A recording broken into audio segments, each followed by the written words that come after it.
Olá a todos, bem-vindos a mais um episódio do nosso podcast Star Talks, o podcast do Prémio 5 Estrelas. Hoje vamos falar sobre o futuro no setor financeiro e para isso convidámos duas marcas vencedoras no Prémio 5 Estrelas e vou apresentar-vos os convidados de hoje. Tenho o Alberto Amaral da Reis. Olá Alberto, bem-vindo, obrigada por estar connosco. E o Nuno Fernandes do Banco Inter, obrigada Nuno por estar connosco. Obrigado. Parabéns aos dois pelos vossos prémios 5 estrelas. Organizámos aqui um conjunto de tópicos a abordar sobre este tema e eu começava aqui por uma pergunta, uma curiosidade que acredito também para quem nos está a ver e a ouvir possa ser uma curiosidade. Quando estamos a falar aqui no ecossistema financeiro, bancos, fintechs e plataformas de financiamento, quando falamos do Banco Inter e da Reis, vocês são concorrentes ou complementam-se naquilo que é a procura, digamos assim, do mercado? Quem agarra aqui a pergunta? Posso começar, se não ouvirem mal? Sim. Eu percebo a pergunta, é natural criar aqui um espaço de concorrência no sentido agressivo e de batalha, mas de facto no fim do dia o que me parece é que o mais correto é dizer que somos um complemento. Somos entidades com enquadramentos diferentes, querem fazer o mesmo, que é servir o melhor possível ao seu cliente, na área, aqui neste caso na área financeira, mas dito isto nós aportamos proximidade, aportamos rede, que temos contacto direto com clientes, história e solidez no sentido inclusivo é que há todo um enquadramento e uma série de obrigações que no fim do dia tendem a criar um sistema que gere confiança para os clientes nesta proximidade. E apostamos em estar presente todos os dias, físico ou digitalmente, para construir em cima desta confiança que os clientes nos dão para os servir melhor.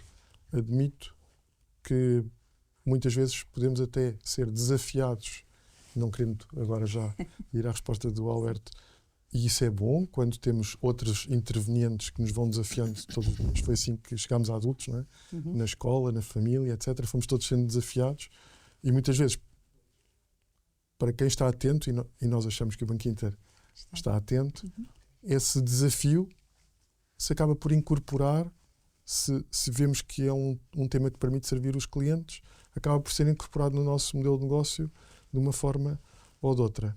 Portanto, acho que nos vemos como complemento para um fim do dia, para acrescentar nas opções que os clientes podem ter. Muito bem. Abel, concordamos? Sim, claro que sim, concordamos, não obstante eu acho que nós temos sempre aqui eu diria que temos sempre duas dimensões. Perdão. Temos a dimensão, quer queiramos, quer não, há sempre alguma concorrência, sendo que a concorrência é relativa, porque não podemos obviamente estar a comparar aquilo que é a dimensão de cada uma das organizações, mas também não é menos verdade que ao longo destes últimos anos vimos entidades de pequena escala, startups, fintechs ou plataformas que foram nascendo e que a dada altura se tornaram maiores que os próprios incumbentes. E quando refiro incumbentes, estamos a falar daquilo que são os bancos tradicionais. Não obstante, somos complementares e, acima de tudo, acho que deve haver sempre esse princípio da cooperação. Porque não somos bons a fazer tudo e acho que isto é um princípio basilar para tudo aquilo que nós fazemos nas nossas vidas, seja profissional ou pessoal, e, portanto, não sabemos fazer bem tudo. E, muitas vezes, o facto de haver esta cooperação, ou se quisermos esta concorrência saudável, ajuda-nos a sermos melhores, ajuda-nos a termos melhores serviços, melhores produtos. E, no final do dia, quem sai vencedor no meio deste processo são as famílias e as empresas que, no dia-a-dia, têm a necessidade, seja por via da sua atividade ou por via daquilo que é a sua dinâmica familiar, ter que recorrer aos serviços, aos produtos financeiros que hoje em dia são distribuídos de uma forma massificada em mercado. E, portanto, eu acho que haverá sempre espaço para considerarmos um pouco de concorrência e um pouco de cooperação. Gosto dessa ideia de cooperação, e no sentido de que ninguém ganha sozinho e, portanto, como estava aqui a dizer, não é? Há aqui um percurso feito, digamos, pela banca tradicional, que nos permite aprender, não é? Claro E até melhorar uma série de coisas, porque já há muita coisa, caminho feito, não é? Certo. Mesmo quando dizemos banca tradicional, se vimos há 5 ou 6 anos ou há 10, o tradicional, O que é isso, o não é? que é isso tradicional. Exatamente. Às vezes porque há eventos disruptivos, como o Covid, Exatamente. ou há ideias disruptivas, que muitas vezes, obviamente, são lançadas por fintechs e cabe-nos a nós pegar, desenvolver, ou olhar para o caminho e ver de outra forma. Isso pode ser feito no dia-a-dia, pode ser feito do ponto de vista mesmo corporativo. Nós próprios, enquanto Grupo Banco Inter, investimos em algumas fintechs que hoje em dia nos estão a ajudar a construir ferramentas de gestão financeira que depois aparecem aos clientes trabalhadas com aquilo que é o ADN Banco Inter, mas que na sua gênese tiveram ideias sem tema. O que nós queremos é chegar à melhor solução possível. Pois, no fundo ganhamos todos, não é? Eu vejo aqui, eu ainda vou pegar aqui neste ponto, do ponto de vista do utilizador, de como é que essa vossa cooperação vai beneficiar no final do dia as empresas, as famílias. Mas vamos lá. Pegando aqui na vossa resposta, e porque as empresas estão cada vez mais exigentes, as pessoas, não é? No fundo são as pessoas, e isto obriga cada uma das vossas organizações, das vossas marcas, a procurar soluções, a investir, eventualmente agora aqui com a ajuda da inteligência artificial, já lá vamos, em soluções mais flexíveis. No final do dia é isso que todos procuramos, não é? Desburocratizar as coisas, e as pessoas são cada vez mais imediatistas, portanto, se a banca não se organizar neste sentido, as pessoas cansam-se, não é? Vão à procura de outras soluções, e sabemos que há soluções que não dão as melhores respostas. Como é que vocês se foram organizando ao longo do vosso caminho, da construção das soluções que estão a apresentar hoje em dia, nas diferentes fases do negócio? O que é que podem partilhar connosco que não seja assim um segredo? Do nosso ponto de vista, obviamente estamos a sentir que as empresas estão cada vez mais exigentes por uma razão simples, não é? Estamos num negócio, estamos sempre a falar de dinheiro e tecnologia, mas ainda esta semana tivemos uma reunião nossa interna de lançamento do ano e um dos temas era, estamos num negócio de pessoas, não é? E estas pessoas sabem cada vez mais, estudaram cada vez mais, as empresas estão cada vez mais profissionais, e isso obviamente faz com que as empresas estejam cada vez mais exigentes, é natural, nós sentimos isso. Isso também é bom, se soubermos, como nas artes marciais, aproveitarmos o balanço do outro. Exatamente. Para gerar o nosso. Isso mesmo.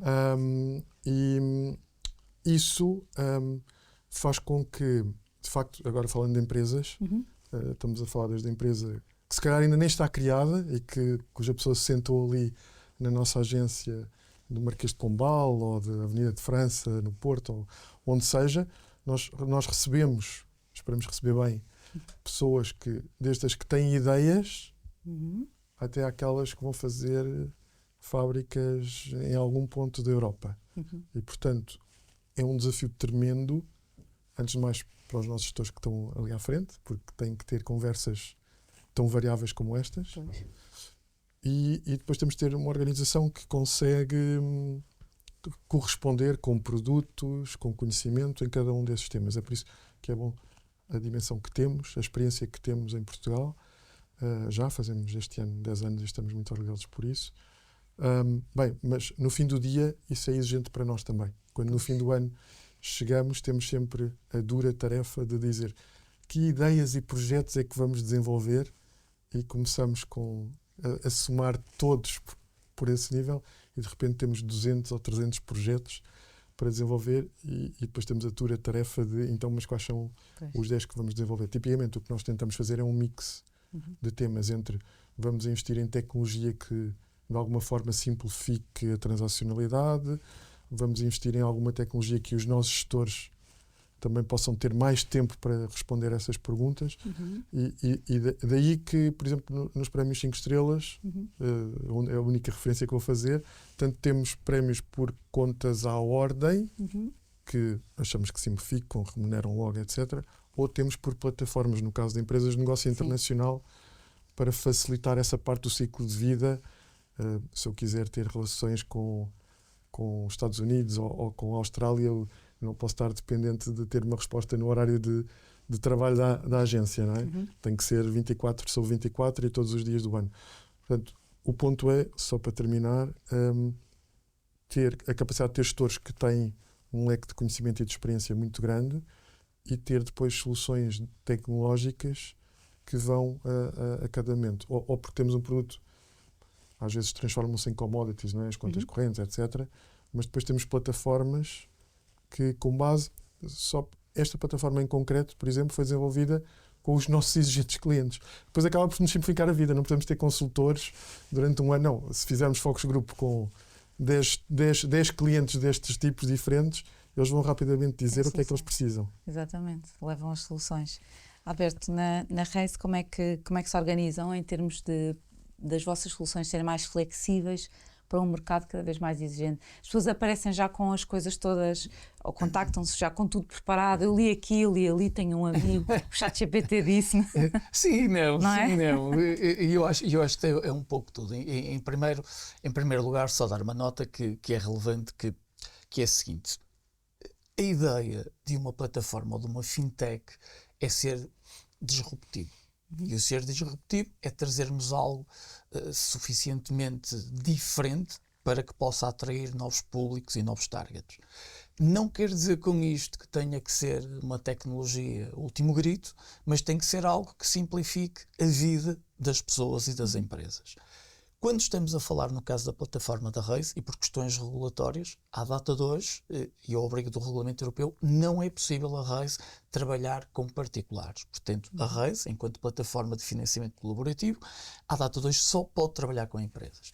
E aquilo que uma empresa normalmente percepciona ou procura, principalmente nestas novas gerações, é a não mobilidade, ou seja, eu não ter que me deslocar para fazer qualquer tipo de operação, seja ela qual for, é a rapidez, dependendo do estado ou de maturidade da minha empresa ou das necessidades que eu tenho, em determinado período de tempo em que eu quero obter um produto ou um serviço com a maior simplicidade e a maior eficiência e competência. E a melhor tecnologia que podemos ter nestes casos é aquela em que o cliente não a percepciona. O que é que isto quer dizer? Ela é de tal forma eficiente que faz parte da experiência e o cliente não tem sequer a sensibilidade daquilo que está por trás do serviço ou do produto que está a consumir. E este é que é o desafio, é tornar as coisas simples. Este é o verdadeiro desafio. Dito isto, as fintech têm sempre uma pressão muito grande num investimento permanente. Porque se nós não tivermos a capacidade de estar sempre a pensar um passo à frente daquilo que o mercado está a fazer, e muitas vezes estes passos levam obrigatoriamente a grandes injeções de capital para que estas coisas aconteçam, nós corremos o risco de nos tornarmos obsoletos. E ao tornarmos obsoletos, perdemos um pouco aquilo que é a gênese de uma plataforma ou de uma entidade com estas características.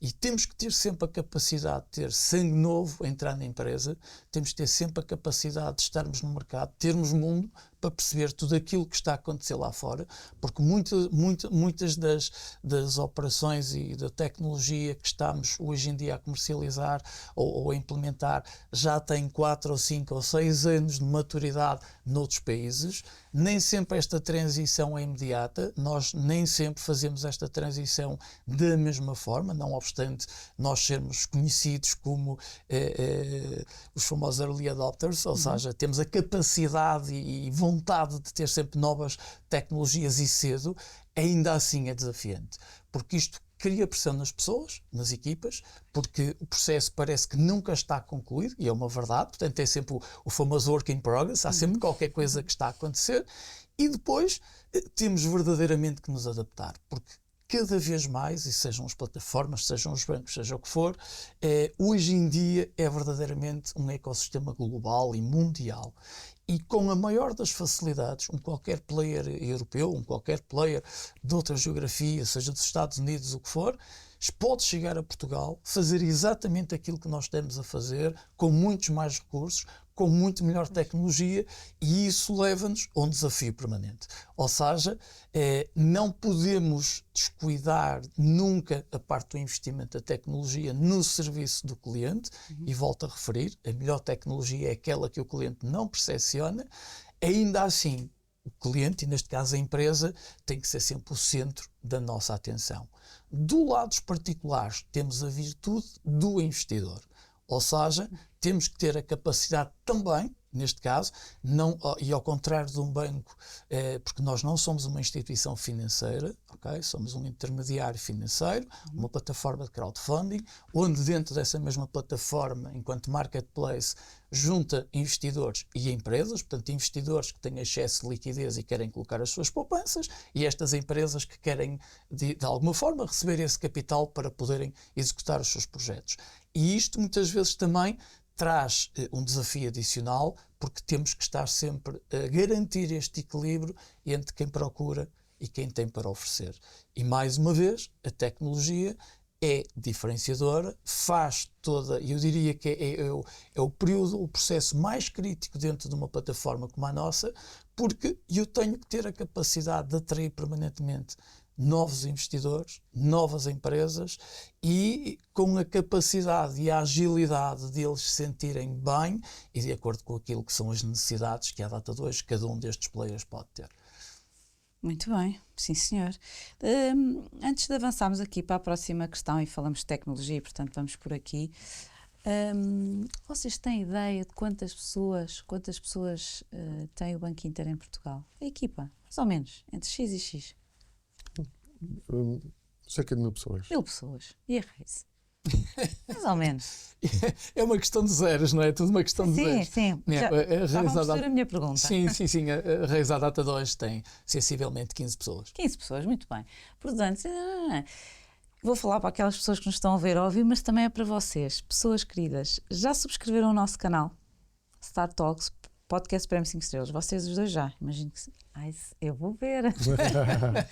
A pergunta é pedir a cada uma dessas pessoas, assim como as pessoas que nos estão a ver e a ouvir, para carregarem lá no subscrever. Depois, ativarem notificações para receberem os episódios todos em primeira mão. Temos um episódio novo todas as semanas. Deixarem-nos os vossos comentários, as vossas sugestões e os vossos likes, muito importante, e partilharem os nossos conteúdos para que todos possamos estar cada vez mais informados e, no fundo, aqui ter mais literacia sobre os temas que trazemos aqui. Neste caso, falamos sobre financiamento, falamos sobre dinheiro, que é uma coisa que existe um bocado, não é? Isso aqui não se fala sobre dinheiro, fomos todos muito educados assim, é um bocado, é mau, é feio. E eu acho que é importante falar e desmistificar este complexo. No fundo, eu acho que é um complexo que nós temos. Outro dia estávamos a fazer uma reunião, estávamos a fazer uma apresentação exatamente sobre o tema e estava-se a brincar com essa questão, que é quando falamos de dinheiro... Encolhemos-nos, quando devia ser uma coisa mais... precisamos de financiamento. Mesmo em casa. Não, em casa, tudo em casa, não é? Eu já dei por mim a dizer, parece o meu pai, eu ouvi isto do meu pai, a dizer ao meu filho, não fala de dinheiro à mesa. Não sei se... Certo. Mas eu ouvi o meu pai dizer isto um monte de vezes, não se fala de dinheiro e não se fala de dinheiro à mesa. Enfim, aqui fala-se de dinheiro e de investimento e pegando aqui no que o Alberto estava a dizer e trazendo aqui esta pergunta para os dois, é incontornável falarmos da inteligência artificial e da tecnologia, mas juntar lá aqui uma questão que eu creio que é importante e que vocês podem também trazer para quem nos está a ver e ouvir, no sentido da confiança, da credibilidade e da forma como vocês trabalham nessa tecnologia. Que é melhor é que o cliente não percebe, levo esta comigo, as artes marciais e o que o cliente não percebe.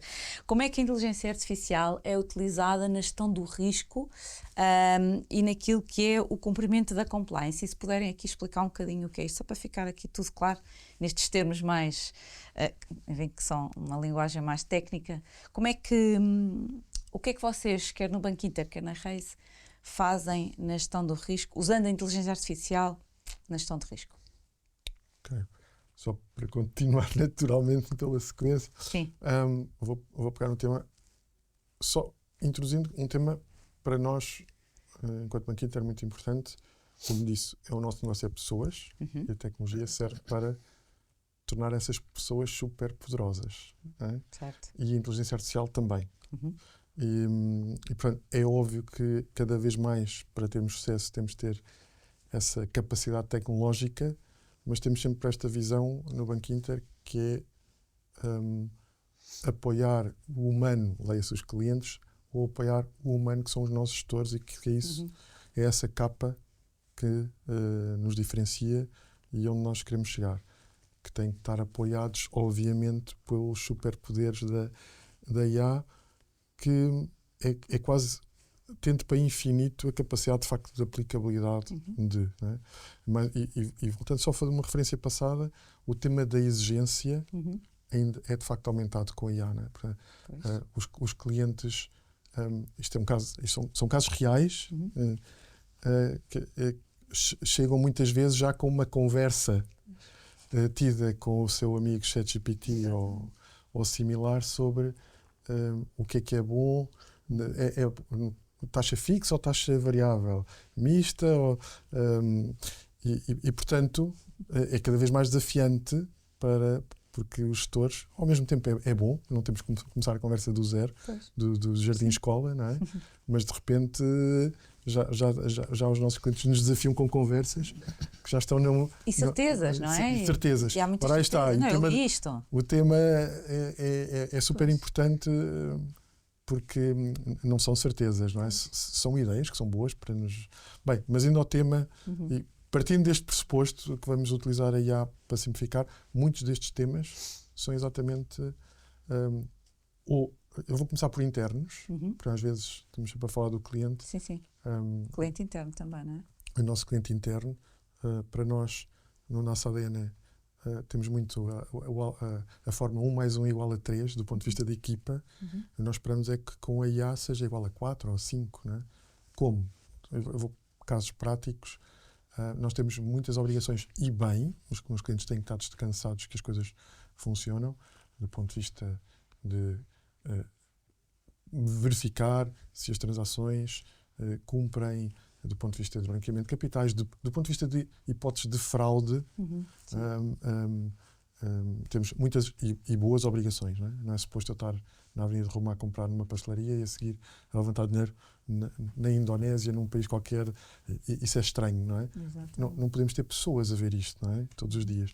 E, portanto, a todo instante, ter a capacidade de ter a IA a ver este tipo de processos mecânicos e também a tentar inferir, em cima do conhecimento que temos das milhões de transações, temas que podem significar fraude. Obviamente, estes temas são óbvios em que podemos ajudar os nossos gestores, em que podemos ajudar os clientes.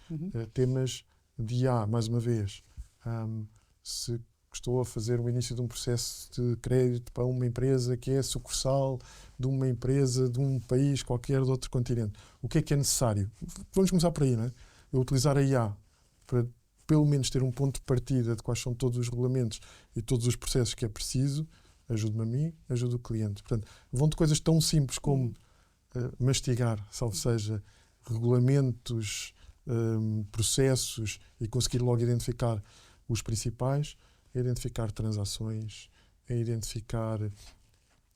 estamos a falar de risco operacional, estamos a falar de risco de fraude, a identificar sinais em que posso ativamente ir ter com um cliente, porque estão todos os sinais de que aquele cliente está, do ponto de vista de ciclo de tesouraria, aparentemente a precisar de crédito ou a precisar de ter os excessos de tesouraria remunerados noutro tema e ativamente chegar com uma proposta. Portanto, é para isto que serve esse superpoder da IA.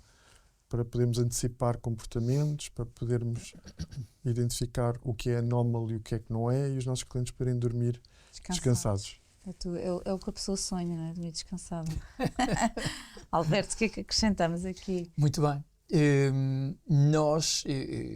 Eu diria que a data de hoje é fundamental para nós, enquanto plataforma, esse tipo de investimento. E, portanto, neste momento é o maior investimento que a Rise tem em curso em AI, portanto, em inteligência artificial. E nós aqui estamos a usar isto em duas dimensões também. Portanto, a dimensão do negócio propriamente dita e a dimensão do regulador propriamente dito. E, portanto, nós temos que ter sempre estas duas visões e estas duas vertentes, até porque não é possível fazermos determinado tipo de análise de cumprimento se não nos socorrermos da tecnologia. Vou-vos dar um pequeno exemplo. E para não estar a repetir, vou falar, por exemplo, da área de risco. No caso de quem está a analisar empresas numa base periódica, imaginem o que é uma empresa que tenha um relatório de 100 ou 200 páginas. Se eu tivesse 10 empresas para analisar no meu dia-a-dia, não era possível, não era humanamente possível nós termos a capacidade de, em 48 horas, ou em 24 horas, ou em tempo real, aprovar ou analisar uma operação de crédito. Isto não é possível, a não ser com tecnologia. E a grande questão e o grande desafio que se coloca relativamente àquilo que é a inteligência artificial é: isto não pode ser uma moda, ou seja, não tenho, porque hoje em dia toda a gente é espetacular, aquela coisa de chegar ao café e dizer, pá, eu hoje em dia estou a implementar AI na minha empresa, mas isso serve-me para quê? Qual é a finalidade? O que é que eu ganho com isso? O que é que os meus clientes ganham com isso? E neste caso, em concreto, o que nós estamos a dizer é que, primeiro, estamos a acelerar processos, e o AI, acima de tudo, e de uma forma muito redutora, aquilo que nos permite é estabelecer padrões. Ou seja, é sermos mais eficientes, é detectarmos as tais anomalias, é padronizarmos um conjunto de comportamentos de forma a tomarmos decisões mais assertivas, ok? Os famosos falsos positivos, ou falsos, dependendo depois como é que olhamos para isto, ou seja, é termos a capacidade de sermos mais eficientes em função daquilo que o nosso cliente nos está a solicitar. E o cliente é o regulador, o cliente é a empresa, o cliente é o investidor e também é o cliente interno. Quando estamos a falar de AI, quando estamos a falar de modelos desenvolvidos para análise de risco, transformarmos a vida de um analista.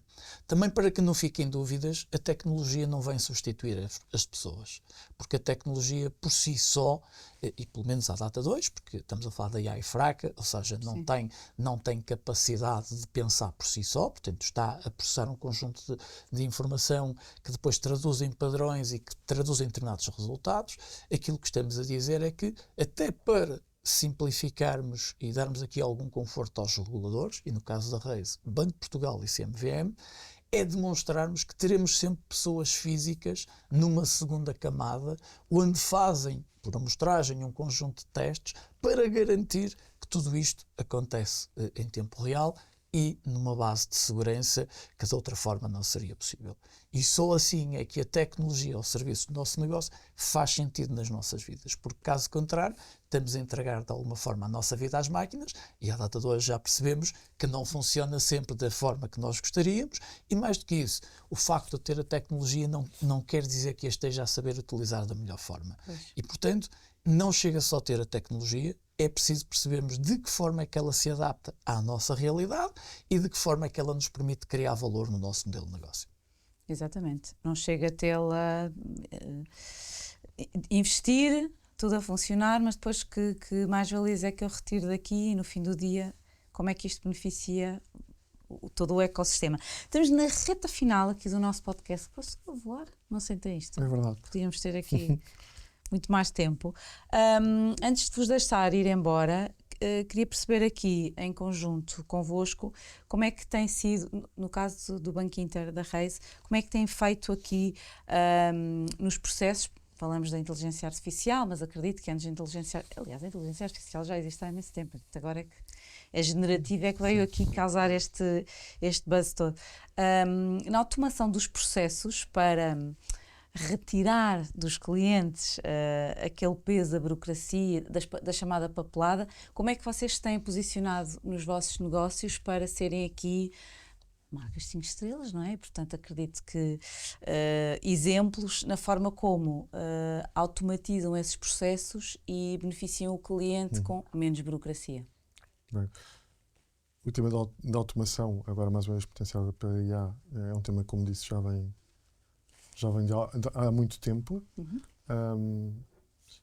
Desse ponto de vista, tentamos ter uma mentalidade, às vezes, chamada de fintech, no sentido de tentar fazer otimização de todo. O mais valioso, hoje em dia, para todos, é o tempo. O tempo, não é? E, portanto, a automação é tempo. E os papéis? Há exemplos concretos. Há uns anos atrás, quando os temas... O acrónimo técnico era RPAs, que eram processos, que eram robôs que faziam automatismos. Nós, de repente, a mesma pessoa que era fazer relatórios de informação de gestão, conseguia fazer, obviamente, do 0, 1, 2 por dia, criar, não é? e de repente, com um projeto de automação, conseguimos fazer 40, 50 ou 60, e aí o problema é que já eram demais. Mas o ponto é que com as mesmas pessoas conseguimos transformar a informação em conhecimento, que são os mapas, em vez de ser 2, 60. É este o impacto. É suposto que essa informação que foi transformada em conhecimento depois dê mais decisões, em tempo, atempadas, para clientes, etc. Portanto, já começámos há muito tempo.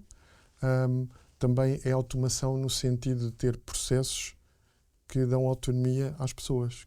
Que hoje, por todas as razões e mais algumas de como lidamos, mas porquê é que eu tenho que ir a uma agência? Se não for por um tema importante, se for só para assinar. Certo. Portanto, tudo o que são processos de automação para permitir assinaturas à distância, ou processos que são acompanhados à distância pelos nossos clientes. Nós, até há pouco tempo, éramos o único banco, se não somos o único, somos quase o único, em que, por exemplo, para fazer crédito à habitação, é diferente de empresas, era só estar no dia, é só estar no dia da escritura. Portanto, é quão longe vamos. Não? Há 5 anos atrás ou há 6 anos era impossível. Mais de 1/3 das nossas contas são abertas por uma app que foi lançada há 5 anos atrás, e rapidamente caminharemos para metade. Quando estamos a falar que permite que seja ou pela pessoa autónoma ou acompanhado por um gestor. Mas o ponto é, a automação de processos é isto. É conseguir tempo, conseguir ter os processos na pessoa certa, porque é que para fazer temas simples como assinar, já tivemos uma conversa, já explicámos o produto, porque é que agora temos que arranjar que o marido e a mulher consigam arranjar na sua vida diária tempo para ir ao sítio X. Portanto, automação é isto, e temos investido muito. Nós temos um processo de transformação digital neste momento em vigor, e o que fazemos, agora pegando, como estava a dizer, muitas vezes é o caso em concreto, o que fazemos é exatamente para que é que vamos fazer, os chamados casos de uso. E não há nada melhor, porque as capacidades de investimento são infinitas. Para que é que esta automação ou esta inteligência vai servir ao cliente em causa? E isso tem-nos dado bom resultado. É óbvio, quando tentamos experimentar tecnologias mais embrionárias, de quando em vez, afinal, não era assim tão simples, de vez em quando não era assim tão inteligente, mas dito isto, o caminho faz passo a passo.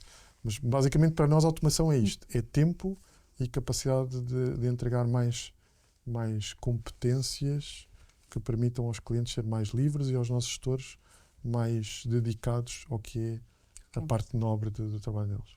Muito bem. Alberto, como é que funciona aqui a automação? Ora bem, eu diria que é o nosso estado de arte de automação, porque se nós não tivermos sempre à procura do melhor processo, e só para traduzir isto, para não ficar, nós não estamos a falar de digitalização, é muito mais do que isso. Okay? É muito mais do que isso. É todo um processo em que eu consigo criar uma experiência seja interna, seja externa, cada vez mais melhorada e cada vez mais eficiente, e como dizia, a melhor experiência que eu posso ter é que o utilizador não percepciona essa tecnologia. É sinal que estou a fazê-lo bem.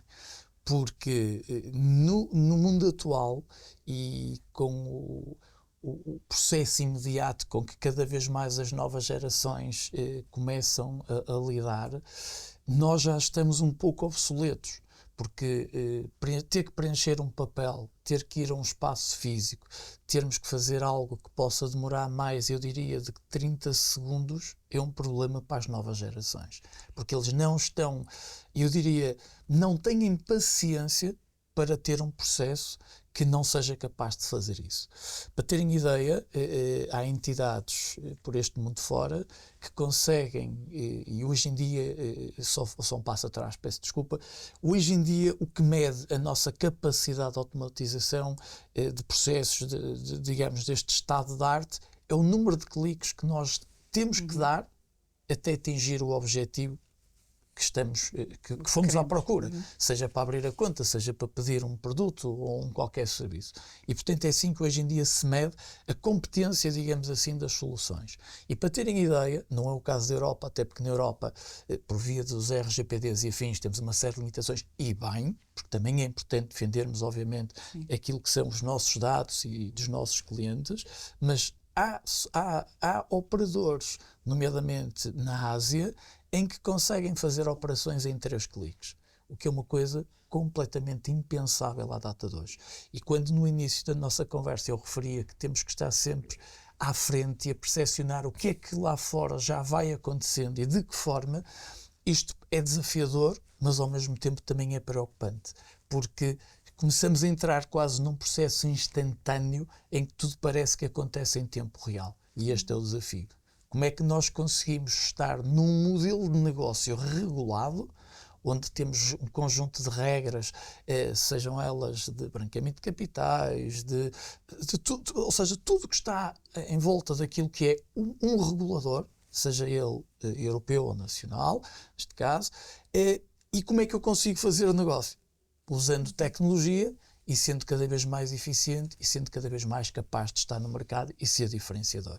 E eu acho que este é o grande desafio que todos nós temos, principalmente quando concorremos, volto a dizer, com outras geografias que não têm as mesmas regras que nós temos, mas que de alguma forma, direta ou indiretamente, conseguem fazer essa concorrência.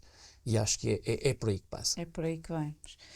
Muito obrigada aos dois por terem vindo. Obrigada pelo vosso tempo. Parabéns pelos vossos prémios. Um beijinho também às vossas equipas. Nós voltamos na próxima semana. Pessoas queridas, voltem connosco. Aproveitem, partilhem este conteúdo e deixem os vossos comentários. Beijinho e obrigada.